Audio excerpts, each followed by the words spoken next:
jalousie. Car comme l'amour rendrait même la vie aux morts et affranchirait ceux qui sont condamnés à mourir, de même la haine tuerait les vivants et n'épargnerait pas ceux qui ont péché en croyant que leur faute n'est pas grave. Car l'esprit de haine travaille avec Satan pour pousser l'homme à faire toutes choses dans la précipitation de l'esprit qui conduit à la mort prématurée. Mais l'esprit d'amour agit avec la loi de Dieu dans la patience pour le salut des hommes. La haine est donc mauvaise car elle s'associe constamment avec le mensonge, parlant contre la vérité et faisant passer les choses futiles pour des choses graves. Elle change la lumière en ténèbres, appelle doux ce qui est amer, enseigne la calomnie, attise la colère, suscite la guerre et la violence et toute convoitise. Elle remplit le cœur avec la méchanceté et le poison diabolique. Je vous dis ces choses par expérience, mes enfants, pour que vous fuyiez la haine du diable et que vous vous attachiez à l'amour, la justice, et que vous attachiez à l'amour de Dieu. La justice chasse la haine. L'humilité détruit l'envie. Car celui qui est juste et humble a honte de faire ce qui est injuste, étant reprouvé non pas par un autre, mais de son propre cœur, parce que le Seigneur voit son intention. Il ne parle pas contre un homme saint, parce que la crainte de Dieu vainc la haine. Par crainte d'offenser le Seigneur, il ne fera de mal à personne, même en pensée. J'ai enfin appris ces choses après m'être repenti au sujet de Joseph. Car le vrai repentir détruit l'ignorance, chasse les ténèbres, éclaire les yeux, donne la connaissance à l'âme et conduit l'esprit au salut. Et ces choses, il ne les apprend pas par les hommes, mais il les apprend par la repentance. Dieu m'apporta une maladie du foie. Et si les prières de Jacob, mon père, ne m'avaient pas secouru, la maladie n'aurait guère échoué, mais mon esprit m'aurait quitté. Car c'est par ce qu'un homme transgresse qu'il est également puni. Puisque par conséquent mon foie était impitoyable contre Joseph, c'est aussi dans mon foie que j'ai souffert impitoyablement. Et pendant 11 mois, je fus ainsi affligé aussi longtemps que je gardais la colère contre Joseph. Si un homme prospère plus que vous, ne soyez pas vexés, mais priez aussi pour lui afin qu'il puisse avoir une prospérité irréprochable, car cela est convenable pour vous aussi. Et s'il est plus exalté, ne l'enviez pas. Souvenez-vous que toute chair mourra, mais offrez la louange à Dieu, qui donne des choses bonnes et profitables à tous les hommes. Recherchez les jugements du Seigneur et votre esprit se reposera et sera en paix. Et même si un homme devient riche par de mauvais moyens comme Ésaü, le frère de mon père, ne soyez pas jaloux, mais attendez la fin du Seigneur. Car s'il enlève à un homme la richesse obtenue par le mal, il lui pardonne s'il se répand. Mais les impénitents sont réservés pour le châtiment éternel. Car le pauvre homme, s'il est libéré de la jalousie, il plaît au Seigneur en toutes choses. et il est béni parce qu'il ne fait pas le travail des hommes vains. Éloignez donc la jalousie de vos âmes et aimez-vous les uns les autres avec un cœur droit. Ce sont ici les paroles de Gad avant de mourir. Et ajoutez à cela, Gad, qui était le 7e fils de Jacob, et le premier fils de Zilpa. Car Léa donna sa servante Zilpa à Jacob pour époux. Et c'est elle qui lui donna le nom de Gad aussi. Genèse chapitre 30 verset 9 à 11 qui dit: alors Léa, voyant qu'elle avait cessé de faire des enfants, prit Zilpa sa servante et la donna à Jacob pour femme. Et Zilpa, servante de Léa, enfanta un fils à Jacob. Et Léa dit: une troupe est arrivée, c'est pourquoi elle le nomma Gad. La version Martin. Ainsi, à travers la signification du nom Gad, Dieu nous dit qu'il fera de nous une troupe devant nos ennemis. C'est pour dire qu'au fur et à mesure que vous recevez la stabilité que Dieu désire vous donner, Dieu fera de vous une troupe devant vos ennemis, afin qu'un seul croyant en Christ puisse chasser 1000 ennemis, comme Dieu l'a promis par la bouche de son serviteur Josué. Auparavant, il avait dit cela au travers de Moïse. Josué chapitre 23 verset 10 qui dit: un seul d'entre vous en poursuivait 1000, car l'Éternel votre Dieu combattait pour vous comme il vous l'a dit. Ce sont ici les révélations derrière le 7e pain de proposition que représente le 7e fils de Jacob, qui est Gad. Maintenant, nous voulons parler du 8e fils de Jacob, ou le 8e pain de proposition, qui est représenté par le 8e fils de Jacob, qui est Azer.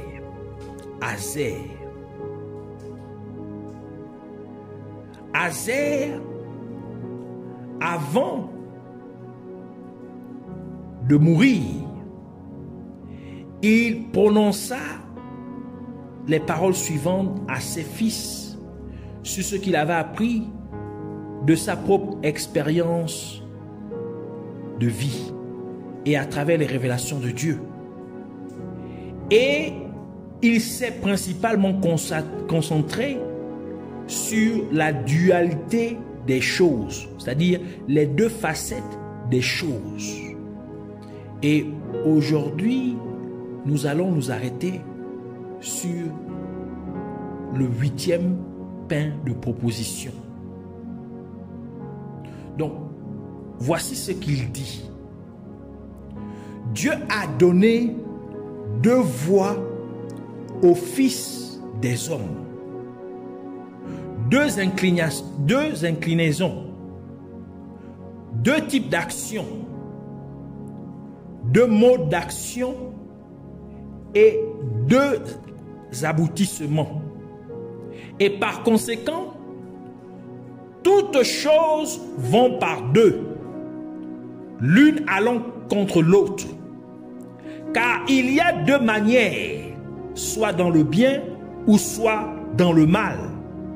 Et avec celle-ci, il y a 2 inclinaisons dans nos poitrines pour les différencier. Donc, si l'âme penche vers l'inclinaison du bien, toutes ses actions se font dans la justice. Si elle penche, elle se répand, si elle pêche, elle se répand immédiatement. Car ayant mis ses pensées sur la justice et rejetant la méchanceté, elle renverse immédiatement le mal et déracine le péché. Mais si l'âme penche vers l'inclinaison du mal, toutes ses actions sont dans la méchanceté. Elle se détourne du bien et s'attache au mal, car elle est dirigée par Satan. Même si elle fait ce qui est bien, Satan le pervertit au mal. Car chaque fois qu'elle commence à faire le bien, Satan force l'aboutissement de son action dans le mal, afin de remplir le trésor de l'inclinaison par l'esprit du mal. De l'homme qui, par de belles paroles, aide le bien pour la cause du mal, l'aboutissement de l'action conduit au mal. De l'homme qui ne montre point de la compassion à celui qui, à son tour, a servi dans le mal, son action a deux aspects, mais le tout est mauvais. De l'homme qui aime celui qui fait le mal et qui choisirait même de mourir dans le mal pour la cause d'un tel homme, à ce sujet, il est clair qu'il a deux aspects, mais le tout est une œuvre mauvaise.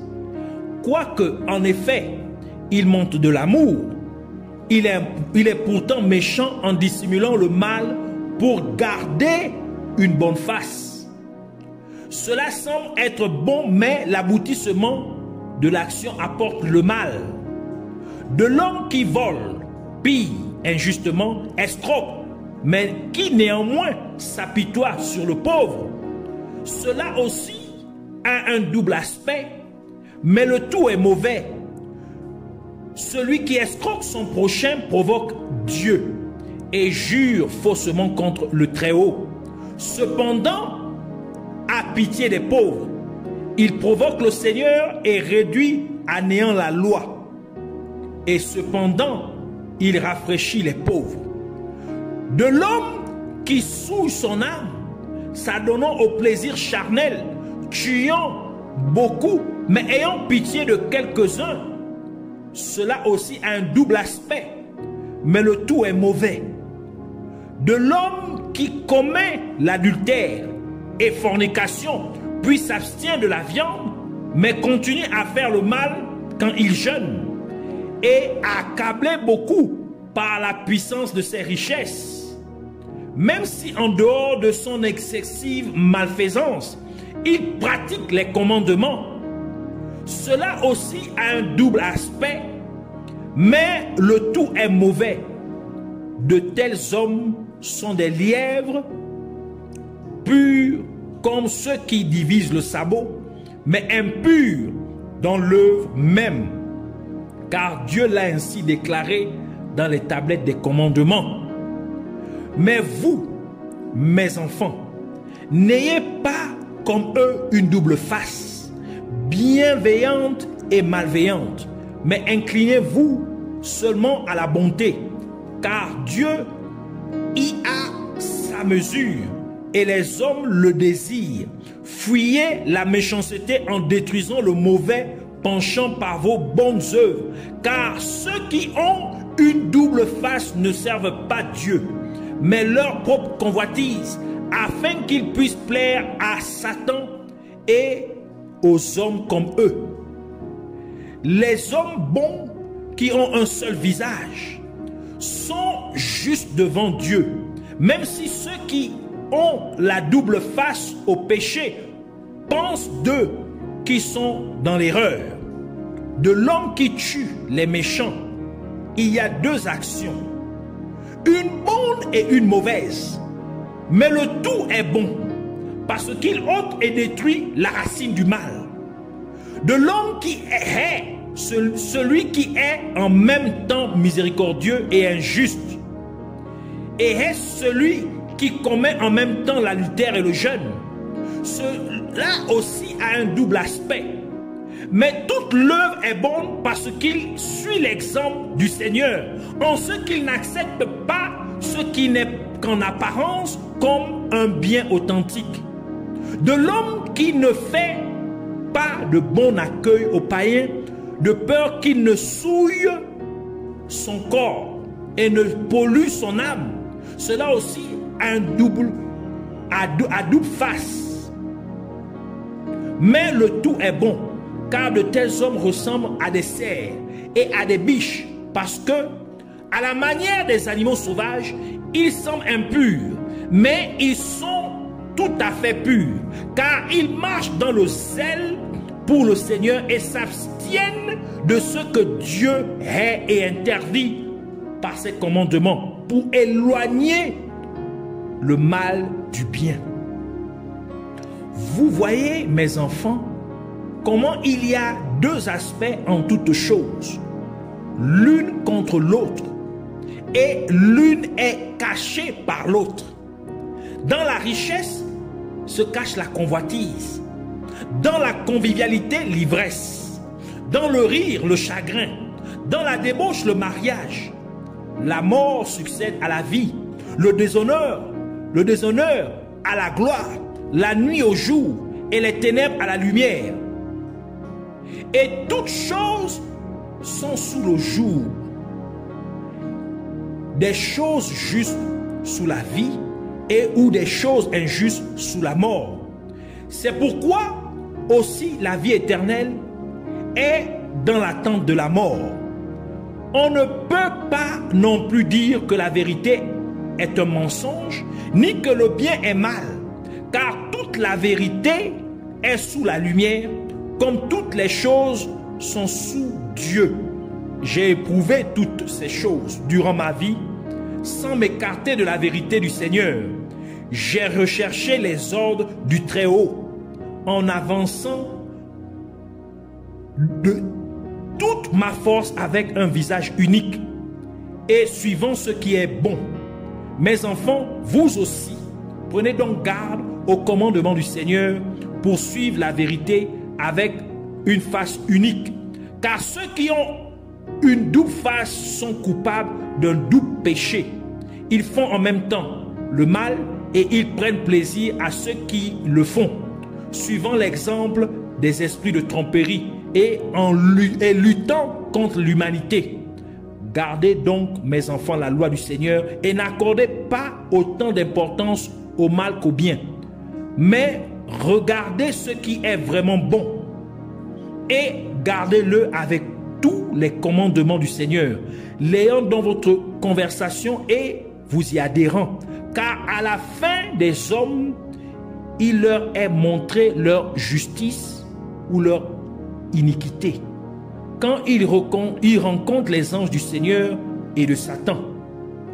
Quand l'âme part troublée, elle est tourmentée par les mauvais esprits qu'elle servait dans ses convoitises. Et ces mauvaises œuvres, donc elle est tourmentée par les mauvais esprits qu'elle servait dans ses convoitises et ses mauvaises œuvres. Mais si elle part en paix, avec joie, elle rencontre l'ange de paix et il la conduit dans la vie éternelle. Ainsi sont les paroles de Azer, le 8e fils de Jacob. Et derrière le nom Azer, qui fut donné, ce nom qui fut donné par Léa lors de la naissance d'Azer par sa servante Zilpa, dans Genèse chapitre 30 verset 12 à 13, qui dit: et Zilpa, servante de Léa, enfanta un second fils à Jacob, et Léa dit: c'est pour me rendre heureuse, car les filles me diront heureuse, c'est-à-dire bénie. C'est pourquoi, car les filles me diront bienheureuse, c'est-à-dire bénie. C'est pourquoi elle le nomma Azer. Ainsi, à travers la signification du nom Azer, Dieu nous dit qu'il nous amènera à nous réjouir, car il amènera les gens à voir ses bénédictions, ses bienfaits se manifester dans nos vies, dans notre vie. Ainsi, alors que vous recevez la stabilité que Dieu désire vous accorder, Dieu fera que vous vous réjouissiez. Parce que sa bénédiction, ses bénédictions seront tangibles dans votre vie. Comme le déclare la parole de Dieu dans le livre d'Ésaïe, Ésaïe chapitre 61, verset 7 à 9, qui dit: au lieu de votre probe, vous aurez une portion double. Au lieu de l'ignominie, ils seront joyeux de leur part. Ils posséderont ainsi le double dans leur pays, et leur joie sera éternelle. Car moi, l'Éternel, j'aime la justice, je hais la rapine avec l'iniquité. Je leur donnerai fidèlement leur récompense, et je traiterai avec eux une alliance éternelle. Leur race sera comme parmi les nations, et leur postérité parmi les peuples. Tous ceux qui les verront reconnaîtront qu'ils sont une race bénie de l'Éternel. C'est ici le 8e pain de proposition que Dieu nous révèle au travers des 8 premiers fils de Jacob. Donc, nous avons ici parlé, la première partie, nous avons parlé des 4 premiers fils de Jacob, et en ce jour, nous avons parlé des 4 suivants fils de Jacob, qui sont Dan, Nephtali, Aser. Ainsi, nous voulons prier par rapport à cela, par rapport à Dan, Gad, Nephtali et Aser.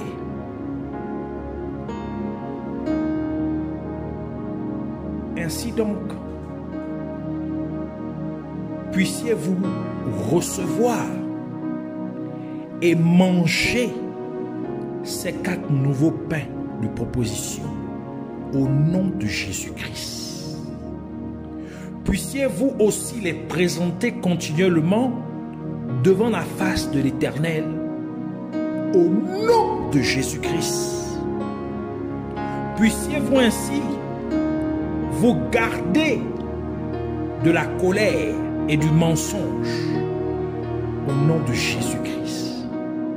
Puissiez-vous vous garder de la haine et du ressentiment au nom de Jésus-Christ. Puissiez-vous toujours manifester la bonté naturelle devant l'Éternel dans tout ce que vous faites, dans toutes vos paroles, dans tous vos comportements, au nom de Jésus-Christ. Puissiez-vous toujours avoir un seul visage authentique de justice devant Dieu et devant les autres êtres humains, au nom de Jésus-Christ.